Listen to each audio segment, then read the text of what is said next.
Hi friends, my name is Srinivas, Geography faculty. ఈరోజు మనం సౌర కుటుంబం అనేటువంటి టాపిక్ను మనం తెలుసుకునేటువంటి ప్రయత్నం చేద్దాం. Okay right. మరి సౌర కుటుంబం అంటే ఏంటి? ఇక్కడ దీని ఇంగ్లీష్లో సోలార్ సిస్టమ్ అని చెప్తాం ఇక్కడ. ఓకే, మరి సౌర కుటుంబం అంటే సూర్యుడు, సూర్యుని చుట్టూ గ్రహాలు, గ్రహాల చుట్టూ తిరిగే ఉపగ్రహాలు, ఉపగ్రహాల చుట్టూ తిరిగేటువంటి ఇతర గ్రహ శకలాలు, వాటన్నిటిని కలిపి మనం సౌర కుటుంబం అనేటువంటి పేరుతో పిలుస్తారు. అయితే ఈ సౌర కుటుంబం లోపల మొత్తము ఎన్ని గ్రహాలు చెప్పచ్చు అంటే 8 గ్రహాలు మాత్రమే విస్తరించి ఉంటాయి. ఏంటి అమ్మ 8 గ్రహాలు అంటే, ఒకటి వచ్చేసి బుధుడు అని చెప్తాం ఇక్కడ, రెండో వచ్చేసి శుక్రుడు అని చెప్తాం ఇక్కడ, నెక్స్ట్ మూడో వచ్చేసి భూమి చెప్పచ్చు ఇక్కడ, నెక్స్ట్ నాలుగో వచ్చేసి తీసుకుంటే కుజుడు, అంటే కుజుడు అనే గ్రహం ఉంటుంది. నెక్స్ట్ ఐదో తీసుకుంటే పోతే గురుడు అనే గ్రహం ఉంటుంది. సో ఆరో తీసుకుంటే పోతే శని అనే గ్రహం ఉంటుంది. ఏడో తీసుకుంటే పోతే వరుణుడు అనేటువంటి గ్రహం ఉంటుంది. నెక్స్ట్ 8 తీసుకుంటే పోతే ఇంద్రుడు అనేటువంటి గ్రహం ఉంటుంది ఇక్కడ. ఈ రకంగా సౌర కుటుంబం లోపల మొత్తం ఎన్ని గ్రహాలు చెప్పచ్చు అంటే 8 గ్రహాలు మాత్రమే విస్తరించి ఉంటాయి.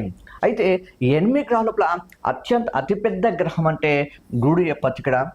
ఈ 8 గ్రహాల లోపల అతి చిన్న గ్రహం అదంటే బుధుడు మాత్రమే చెప్పడం జరుగుతుంది. అయితే దీని పరంగా మనం ఇంకా గమనిస్తే వీటికి ఉపగ్రహాలు అంటుంటే ఇక్కడ మనం, అంటే సౌర కుటుంబం ఉన్న గ్రహాల లోపల అతి ఎక్కువ ఉపగ్రహాలు దేనికి ఉంటాయి అంటే శని అనే గ్రహానికి ఎక్కువ ఉంటాయి ఇక్కడ మనకు. ఈ శని గ్రహానికి ఉపగ్రహాల సంఖ్య ఎంత అంటే ప్రస్తుతం 146 ఉపగ్రహాలు కలవు. ఇది గమనించాలి ఇక్కడ. నెక్స్ట్ రెండో హైయెస్ట్ ఉపగ్రహాలు ఉన్నటువంటి గ్రహం అంటే గురుడు చెప్పచ్చు. ఈ గురునికి ఎన్ని ఉపగ్రహాలు చెప్పచ్చు అంటే మొత్తం 95 ఉపగ్రహాలు మాత్రమే కలవు. ఇది గమనించాలి ఇక్కడ.